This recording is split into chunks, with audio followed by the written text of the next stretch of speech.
You're about to see the rarest kind of human experience. One man's adventure into the world of the unknown. You may question, you may challenge what follows. Nevertheless, it is the personal record of someone who took that one step beyond.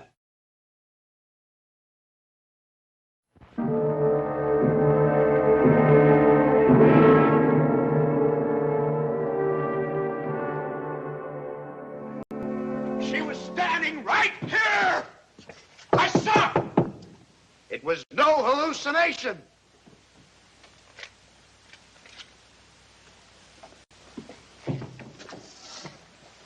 Hallucination.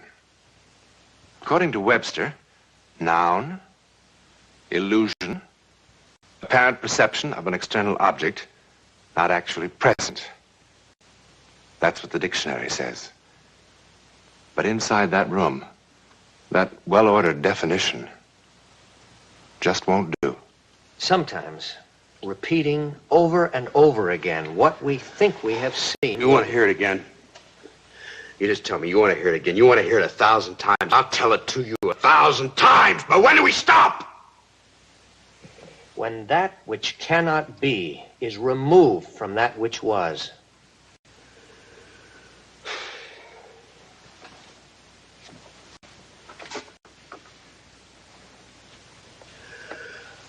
Okay, Doctor. Same story. 6 weeks ago, I was released from a sanitarium for chronic alcoholism. I went to Nevada to find my wife. She was getting a divorce.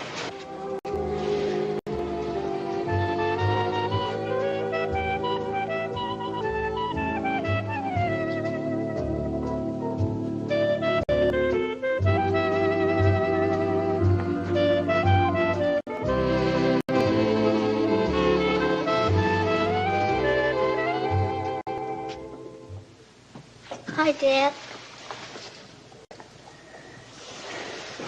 Wow.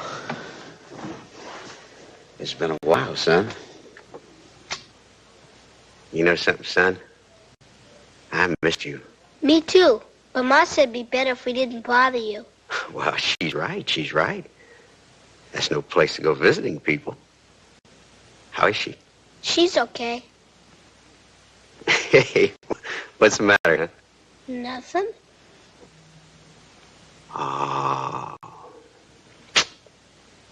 Well, I'm not drunk, if that's what you're wondering. Dad. That was it, wasn't it? She told you to find out if I was. Well, now, that's nothing for you to be ashamed of. She's absolutely right. She shouldn't see me unless she makes sure. You're never going to have to worry about that again, Steve. You believe me? Sure I do. Thanks, Steve.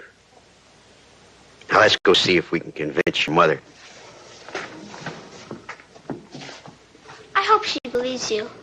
I hope so, too.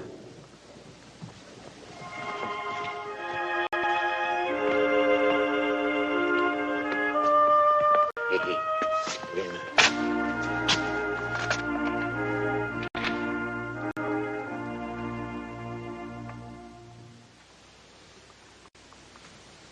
Helen. Hello, Carl. Put this out in the station wagon, will you, Steve? You still going? Mm-hmm. Dad, too? Well, you run along now, huh? Steve. See you later.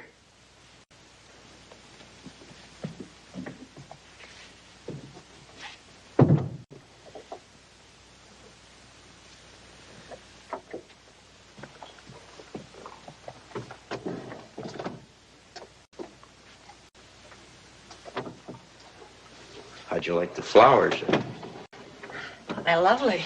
It's a much bigger bouquet than last time.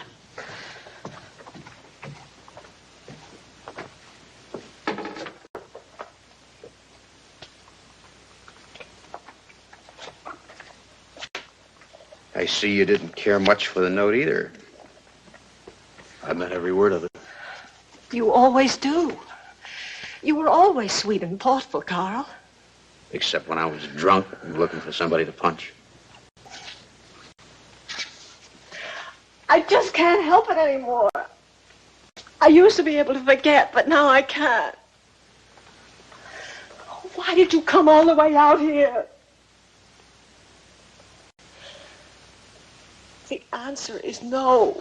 Helen? No, Carl, absolutely no.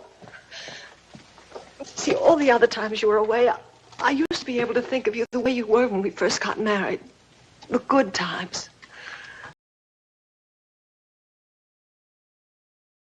All I could see was you drunk and shouting and fighting and those two policemen, the way they looked at me. Carl, I've just forgiven and forgotten so many times that it's just all gone out of me. The forgiving and the forgetting. I can't, that's all, no. Helen, I don't want you to forget. Carl, what you're doing is not fair to any of us. You're upsetting Stevie and... Listen to me, Helen. I want you to remember. We've both got to remember just how terrible it was. Because that's what's going to keep it from happening again. I can't go through this again, Carl. I just can't.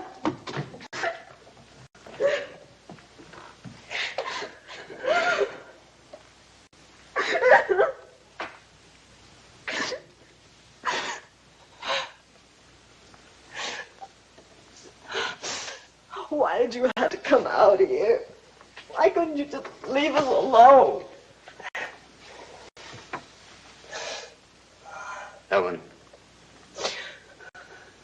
you remember where they put me the last time? It was pretty awful. I was never so scared my whole life. Not even when I was a little kid. Oh, I hated you for letting them put me there. Well, what was I supposed to have done? I hated you at first. But I'm grateful now. You gave me a lot of time to think. And when I got out, I realized that I'd never take another drink as long as I lived. But how do you know? Because now I know what made me drink. It was fear. Fear? Of what? You had a wonderful job, and we had Stevie. And you knew how much I loved you. And I was afraid that I wasn't good enough for you. That doesn't make much sense, I guess. How can I make you understand? Well, I drank to forget the fear. It really wasn't good enough for you. Well, the fear got worse. I drank some more. And I lost my job. I hated myself for that. And I drank some more. Hated myself some more. And all the time I was afraid. But I'm not afraid anymore.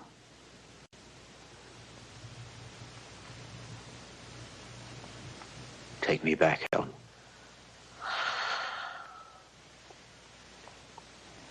What do you say?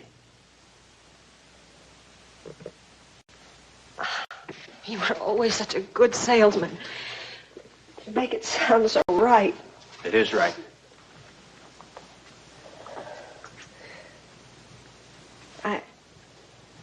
I want to think about it. I'm not here. When I'm with you, whatever you say seems right. I'm glad I still have that effect on you.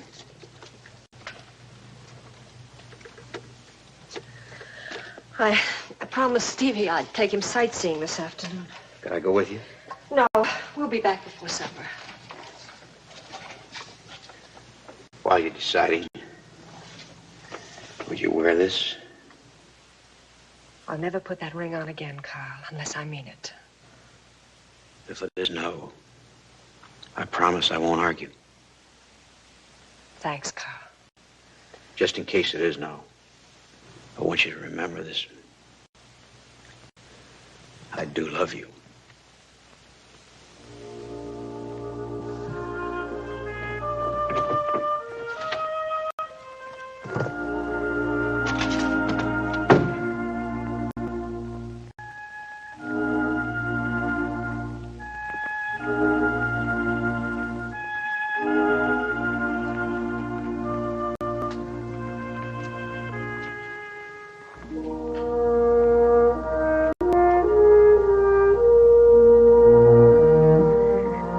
What's the matter, Steve? Nothing. You don't sound like nothing's the matter. It's not your fault, Mom. What is it? That I don't enjoy anything as much as I did when, I don't know. When what? When I was a little kid, I guess. That's not what you meant, is it? You mean that nothing's as much fun without your father. Isn't that what you're trying to tell me? Maybe I feel the same way. Maybe? Maybe. When are you going to decide? I don't know. Why not? Because it isn't that easy. It is to me. You want to, don't you? Oh, yes, I want to. But, I thought we came out here to look at a silver mine. Wasn't that the general idea? Come on. Hey, wait a minute. You're going to need your flashlight.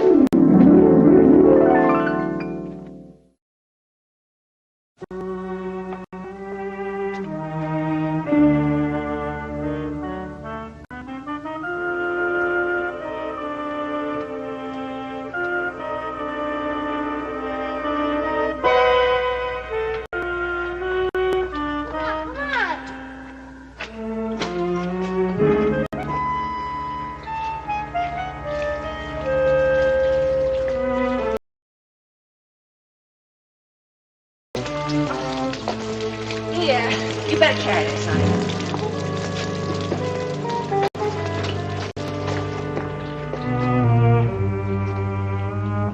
Stevie? Stevie? I'm over here, Mom. You scared me half to death. I'm sorry. Look down there. I wonder how deep it is. Got a piece of paper? Piece of paper's no good. Use a rock.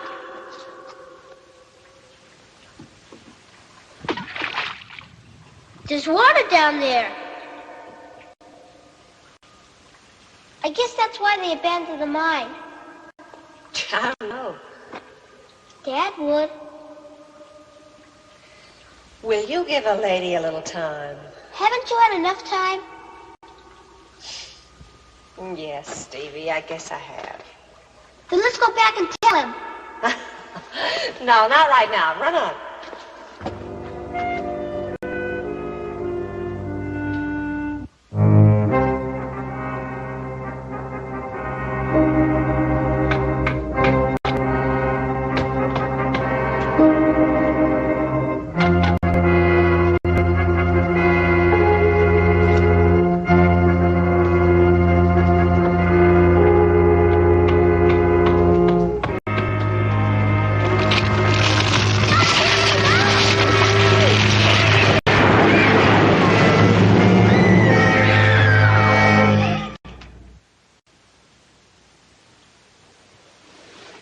Helen?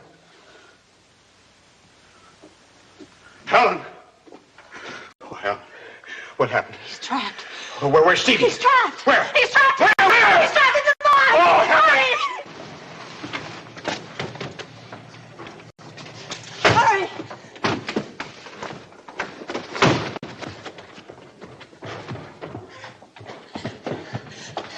Hurry. There. He's underneath. No, over there. There. Where? Right here. Hurry. Try to get some help, Helen. Please try to get some help.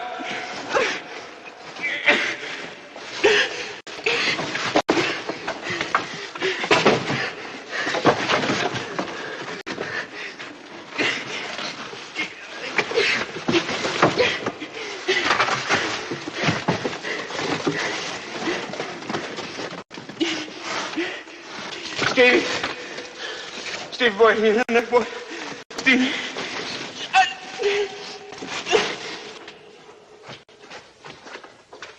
Lady! Lady? Lady! Where are you? See? Right here! Where's the trouble? Here! Where's the trouble? Right here, my boy's in there. My boy's someplace he's in here. How do you get in? Steve. Oh. Watch it. Take it easy now. Watch. I see him. John. Can you get through? I got him, John. Stevie. See now. See? Stevie alive. Stevie. Stevie. Oh, Stevie. Watch. Go get him up here. I'll take him. I got him. Oh, watch. Oh, I see. Let him through. Pardon me. Oh. Help with you. Hey, where's he? Here. Get him. Do to me, Steve. Oh, Stevie. Stevie. Okay. Mom!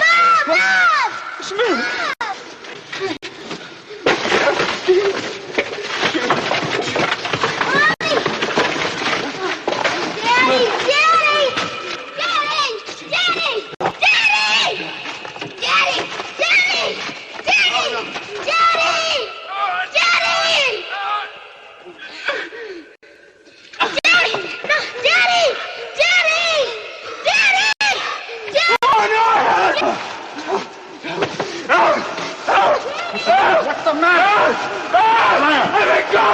Let me go! Hey! Mister! All right.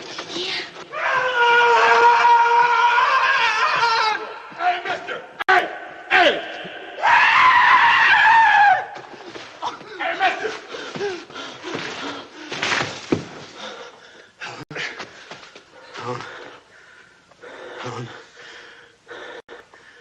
Helen.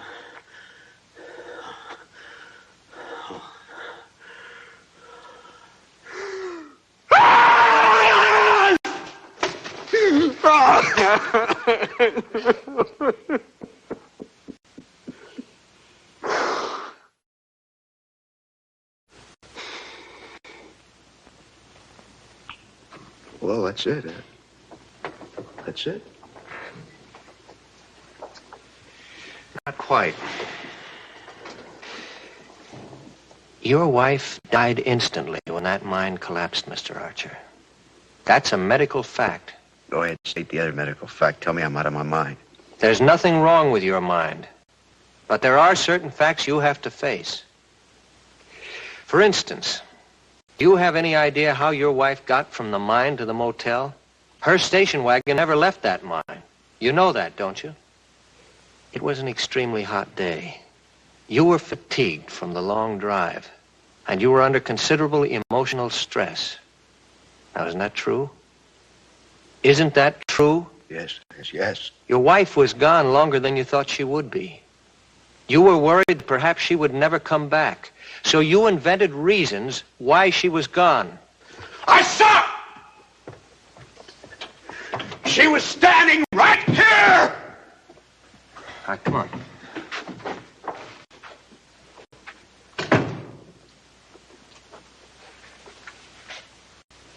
Sit down. You saw what you wished to see. You have to believe that. The mirage is quite real to the man who's dying of thirst, you know. I didn't wish for that mine to cave in. How could I have known about that?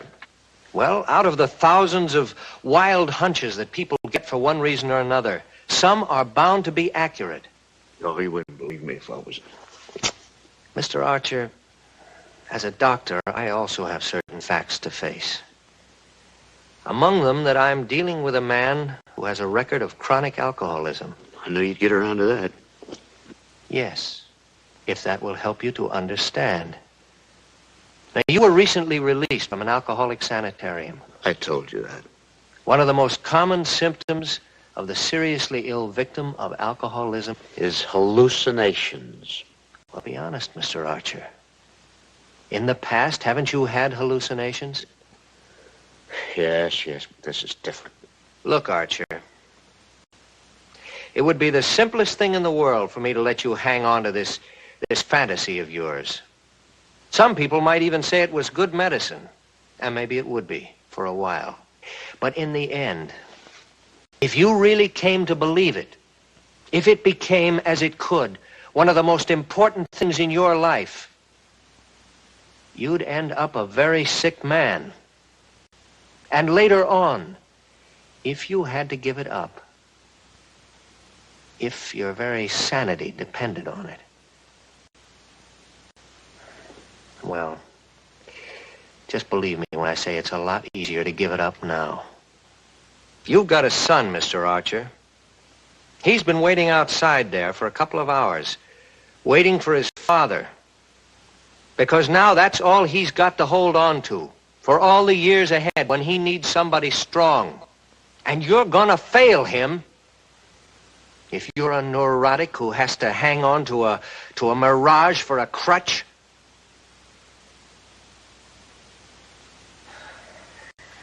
I'm sorry I had to say it that way. Oh, don't be.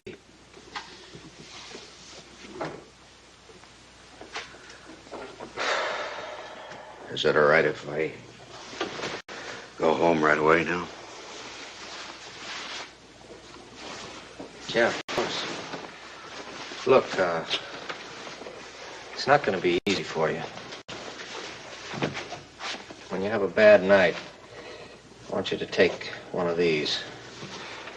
I thought you didn't like crutches. They're all right if they wear off in a couple of hours.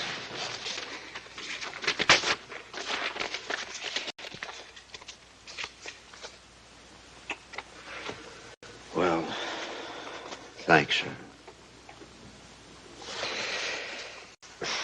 You know, I don't have all the answers, not by a long shot, but I hope I've helped a little. I guess so. How much do I owe you? Nothing. Oh, this is on the house. Come in. How you feeling? On my way to work, I thought I'd drop by and say howdy and see how you were getting along. Well, hello, how are you? Fine. I didn't get a chance to thank you last night. This is one of the men who helped pull Stevie out of the mine. I don't even know your name. Sam Harrison. Jim and I both are very glad we could be of help. I can't tell you how grateful I am. How the two of you ever happened to be there when I needed you at the mine, I'll never know. Mr. Archer, when we heard those screams, we couldn't get there fast enough. What screams? Well, Jim says now that it must have been the wind hitting the telephone wires. That's all it could have been. What did you think it was? I guess I'll go along with Jim. What did you think it was? What did you really think it was? It wasn't the wind. It was a woman screaming for help. Well, guess I better be getting along now. Jim's waiting on the truck. That's a fine boy you've got, Mr. Archer. Good luck to you, and God bless the both of you. So long now.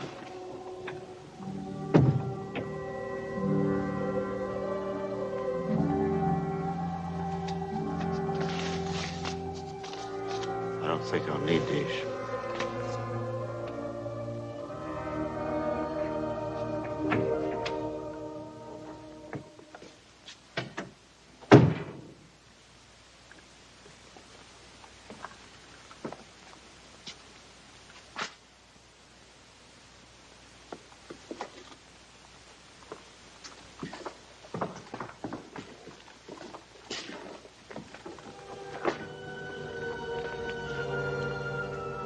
Wind in the wires?